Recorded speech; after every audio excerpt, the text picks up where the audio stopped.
What's poppin'? It's your girl, Black Diamond Misfit. Today is Mother's Day, Sunday. And this is my story, and I'm the only one that could tell it. So, I want to talk to you guys about my daughter, Princess, and the relationship that we had. My daughter and I, we had an up and down relationship. But I want to start when I first had her. March 4th, 1994. March 4th, 1994. When I knew I was having a girl, I was happy. I was happier than a pig in shit. And she was my princess. I knew if I ever had a girl, I knew that her name was going to be Princess. And she lived up to her name. As a baby, she was a good girl. She was really a good girl. I never had any problems with her. She was really a good girl.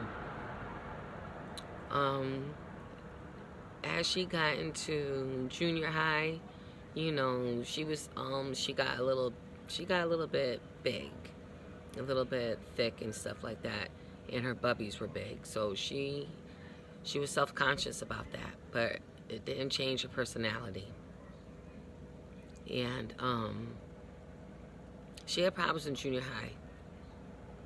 So after junior high, she wound up getting expelled from school because she finally stuck up for herself. So the school system failed her because we were there a few times, always telling the teachers and the principal that this person is bothering her or whatever. And she finally stuck up for herself, and she wound up getting suspended, expelled. May I say, suspended or expelled? I don't know which one was. Now, had I had money, I could have, long money, like other people do. I could have fought that. So the school system failed her, and she wound up going back to school, but Job Corps, and she wound up getting her diploma, not a GED. So I was very proud of her. Now, when she went to Job Corps, when she came back, she met an older gentleman, and he really showed her that he cared about her, but I didn't approve of it because he was way too old. And to make a long story short, he wound up passing away, and it took a toll on her. It broke her heart. It broke her heart, and it broke my heart because I knew how much she cared about him. I was like, oh my God, it really tore her apart. And then after that, her next relationship was with Chula's father, Eric. Now, she really loved him. And that was his first girlfriend. And that was really, the same age part, was really her first boyfriend. And they went through ups and downs and stuff like that. And they wound up having a baby, Chula. So now I want to let you guys know that my daughter was struggling with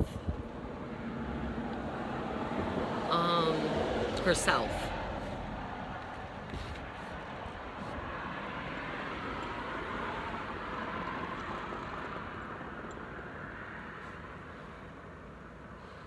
My daughter was struggling with herself, and I want to believe,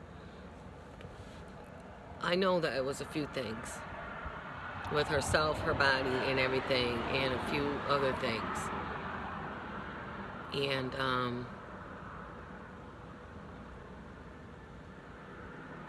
but the part that really was killing, that really got to her, was the person who she did care about passed away, and then her daughter's father.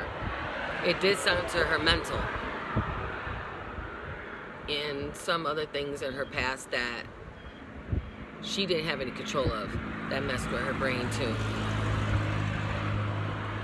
So, by that being said, my relationship with my daughter was always on and off. She knew I loved her. I would never let her go without, ever, or any of my children.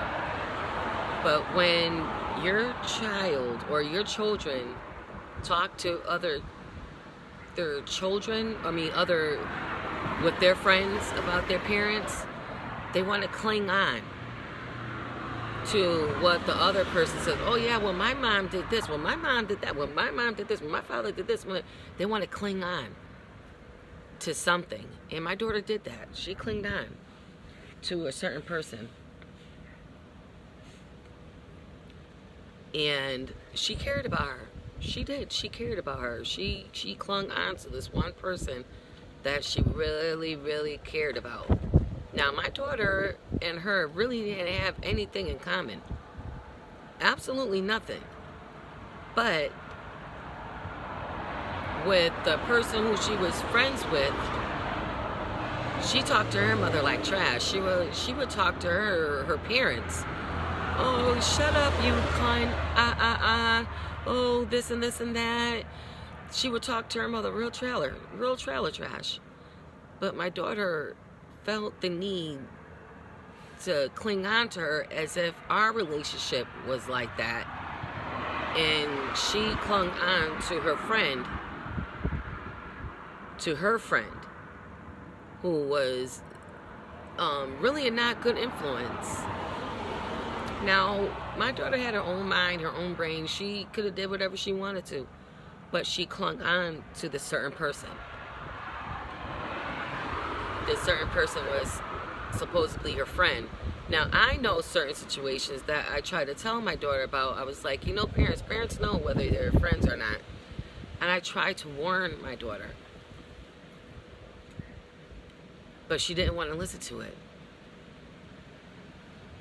Whatever that my daughter and her talked about to make it seem like those two had something in common, she latched on to that. They made her her best friend. So,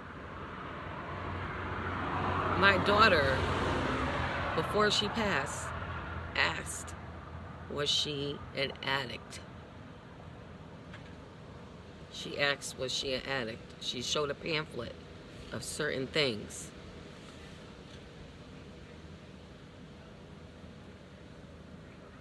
And her supposedly friend never answered her.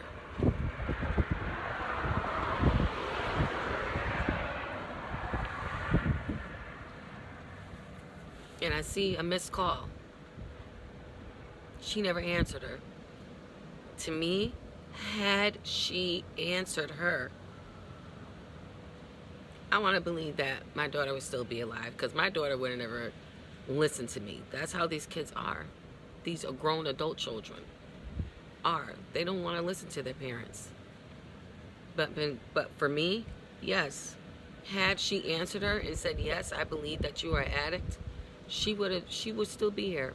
And when I say an addict, I'm just now finding out my daughter was addicted to perks. And the reason why I know this is because I have her phones. The police gave me her phones, and I read every last text message from supposedly friends.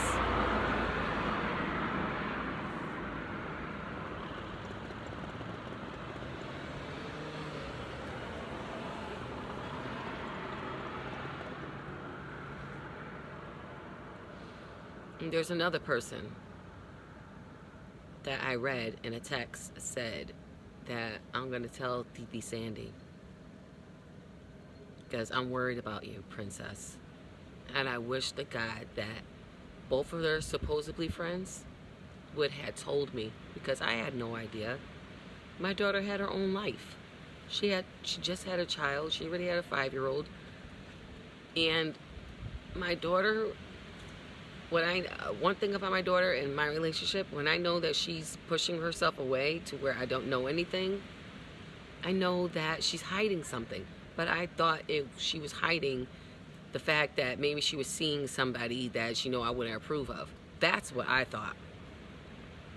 And that's not what it was. She was hiding the fact that she was a perk addict. Do I like saying that? No, I don't, because I had no idea. I wouldn't even, that would have been the last thing, or I would have never even thought about anything like that.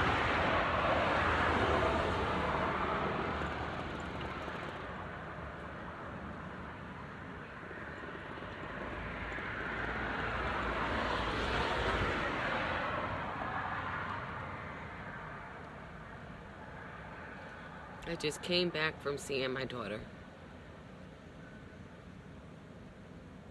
At her plot, her gravesite for Mother's Day. I didn't bring Chula. She's not ready for that. And when I'm there, I stay there for a minute and I talk to her and I'm crying. And I want my granddaughter to see that. And then I balance with my daughter, Tamaya Thody Bird. And she's 5 months now. And my daughter's pregnant. She's having a baby. So her family just got added. She's pregnant and she has my granddaughter. Now a lot of people be like, oh my God, you should have took her. My daughter already had her. And I could have. I mean, it's not like I couldn't, you know what I mean? But she wanted her. And I wasn't going to step on my daughter's toes. She has a girl and a boy now. She's raising her niece. And she will forever be blessed. But I wanted to say this.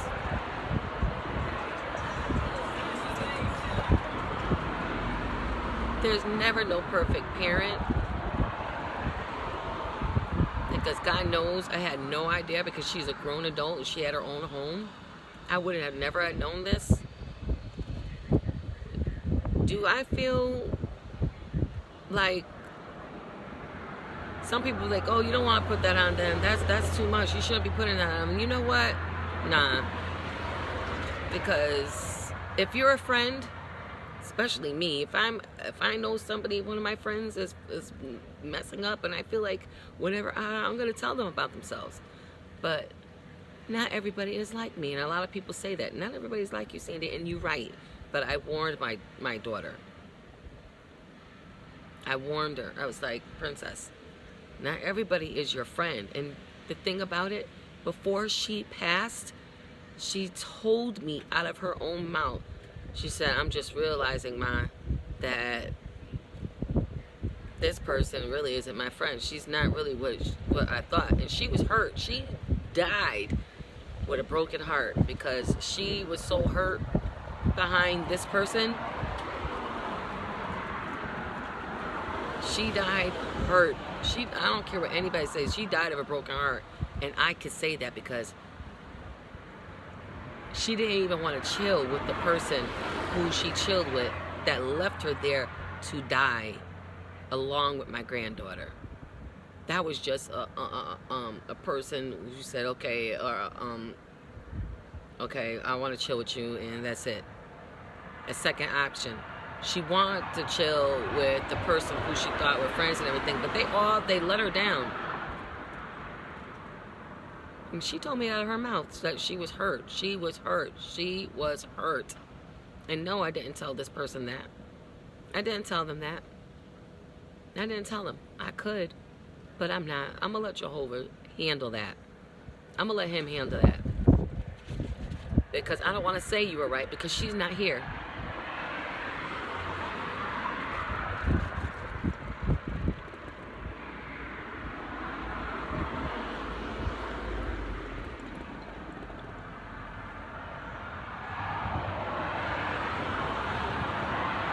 I want to say I have good days and bad days, but all the days are the same because I wake up still missing her, still wanting my daughter with me, and I feel selfish because I know that she's with God. But I didn't have enough time with my daughter, and I wish that she did not die like how she did. She thought she was going to be safe with the person who she was with. And he left her there to die along with my granddaughter. And I thank God that my granddaughter, my angel mama, my Nana Bella, is still here. This is my story. Black Diamond Misfit. Nobody else can tell it but me.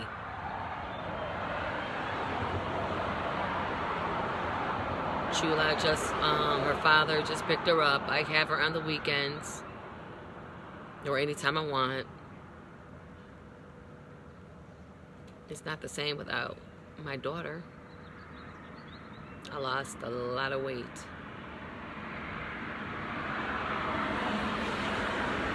That's not a bad thing, but I miss her. And she don't even know how much that we all love and miss. Like, she was a big part of our lives. She had a vibe. She was my personal DJ. She can go back to freaking, oh my God, to where she was 5 years old when we're just listening to music.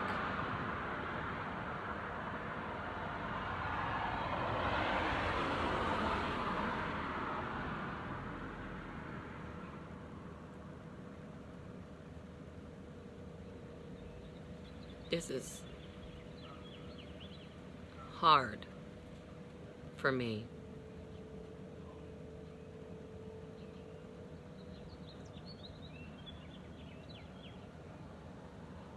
This is hard for me. When my daughter's father was murdered and taken away from Earth, I have to tell you, I nearly drunk myself to death.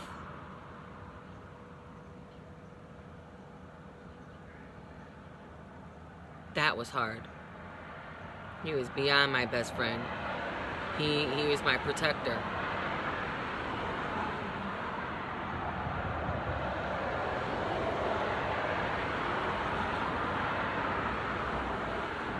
Now my daughter's gone. She was my daughter. And I need to let you guys know that my daughter Princess was a good mother. It's not like, oh, she didn't have anything, she didn't have nothing good going for herself. Listen, she did. I want to let you guys know that she had an operation to lose weight. She had lost some massive weight to where it being triple digit to double digits to 2 digit. She was finally in an extra large. She was getting her bubbies done. She lost so much weight, her face was getting skinny, and we were making plans. We were making plans because she was about to get married to Carlito, and she was like, yes, I'm about to do this. She was writing music. She was writing music the same day that she passed away. So she had a lot going for herself. The perks didn't take over to where she didn't have her bills paid, her house done and everything. It wasn't to that part. It was to the part where she was pregnant. She just had a baby and she was playing catch up. And she wanted to chill.